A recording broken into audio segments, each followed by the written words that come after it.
ভাইরে ভাই, এই হ্যাকটা দেখার পর তো আমার মাথা পুরাই নষ্ট। পা নাকি এত সফট হয়ে যাবে শুধুমাত্র এই পেস্টটা দিলেই। বাবারে বাবা, এটা কি ভাবা যায়? সত্যি হয়তোবা হবে কিনা, আমি সেটার জন্যই নিজে বাসায় বানানোর চেষ্টা করলাম এবং ব্যবহার করা শুরু করলাম। আমি তো সত্যি অবাক ভাই, এটা এতটা কাজ করে আমি সত্যি ভাবতে পারি নাই। আমি ভেবেছিলাম হয়তোবা সবাই এটা ফেক ফেক দেখাচ্ছে, কিন্তু আমি ট্রাই করার পরে অনেস্ট রিভিউ দিতেছি। আসলে এটা কাজ করে, পা এতটাই সফট করে। যখন আপনি বিফোর অ্যান্ড আফটার আপনার পায়ের লুক এবং সফটনেস দেখবেন, তখন আপনি নিজেই পাগল হয়ে যাবেন যে ভাই এটা কি। আসলে পার্লারে গিয়ে এত টাকা খরচ করার থেকে আমার মনে হয় যে এটাই ভালো ডিসিশন পেডিকিউরের জন্য। তো আপনারা চাইলে এগুলো করতে পারেন, ইভেন কি পেডিকিউর ম্যানিকিউর দুইটাই করতে পারেন। হাতের জন্য ভালো হবে, কিন্তু পেস্ট যেহেতু এটা হাতে একটু জ্বালা করে, হয়তোবা আমার এই পেস্টের জন্য আপনারা চাইলে কলগেট বা আপনাদের বাসায় যে পেস্ট আছে সেটা ইউজ করতে পারেন। তো এই পেস্টটা বানানোর জন্য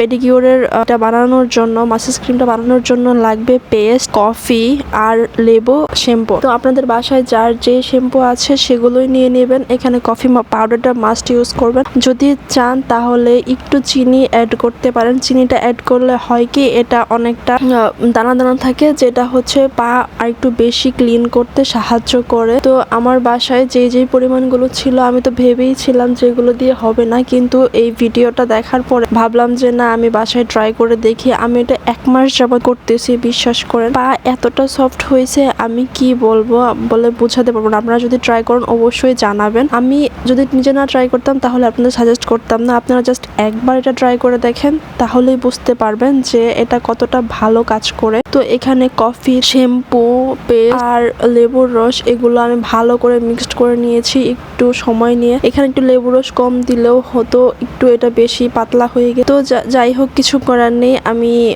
যেহেতু দিয়ে দিয়েছি, এখন আমি মনে মনে ভাবতেছিলাম এটা প্রথমবার এটা আমি ভিডিও করে রেখে দিয়েছিলাম। তো ভেবেছিলাম যদি কাজ হয় তাহলে অবশ্যই সবার সাথে এটা শেয়ার করব। যাই হোক, এখন যেহেতু কাজ হয়েই গেল, তাই আপনাদের সাথে শেয়ার করছি। আমি আমার হাত পাগুলো দেখাই যে আমার হাত আসলে কতটা কালো। আমি সেদিন ড্রেসিং টেবিলের সামনে দাঁড়িয়ে দেখছিলাম যে আমার ফেসের তুলনায় স্বাভাবিকভাবেই হাত আর পা একটু অন্যরকম কালো, কেননা আমরা ফেসের যত্ন যতটা নেই, হাত পা কিন্তু এতটা যত্ন নেই না, আমরা যারা ঘরে থাকি। তো যাই হোক, আমার দেখে খুবই খারাপ লাগতেছিল। তো তারপর আমি এই ভিডিওটা সামনে আসার এই হ্যাকটা আমি ট্রাই করি। তো আলহামদুলিল্লাহ, এখন 1 মাস যাবত ট্রাই করার পরে আমি অনেকটাই ভালো রেজাল্ট পেয়েছি, এবং আপনারাও এইটা আশা করি ব্যবহার করবেন বাসায় কোনো রকম পার্লারের খরচ ছাড়াই। আর এগুলো কিন্তু সবগুলোই ঘরে থাকা উপকরণ। তো যাই হোক, আপনারা যদি ট্রাই করেন অবশ্যই কমেন্টে জানাবেন, আর যারা ট্রাই করছেন অলরেডি তারাও কিন্তু অবশ্যই কমেন্টে জানাতে ভুলবেন না। তো এই হ্যাকটি কেমন লাগলো আপনাদের কাছে সেটাও কিন্তু কমেন্টে জানাবেন। আর ভিডিওটি ভালো লাগলো অবশ্যই একটি লাইক এবং কমেন্ট করে যাবেন।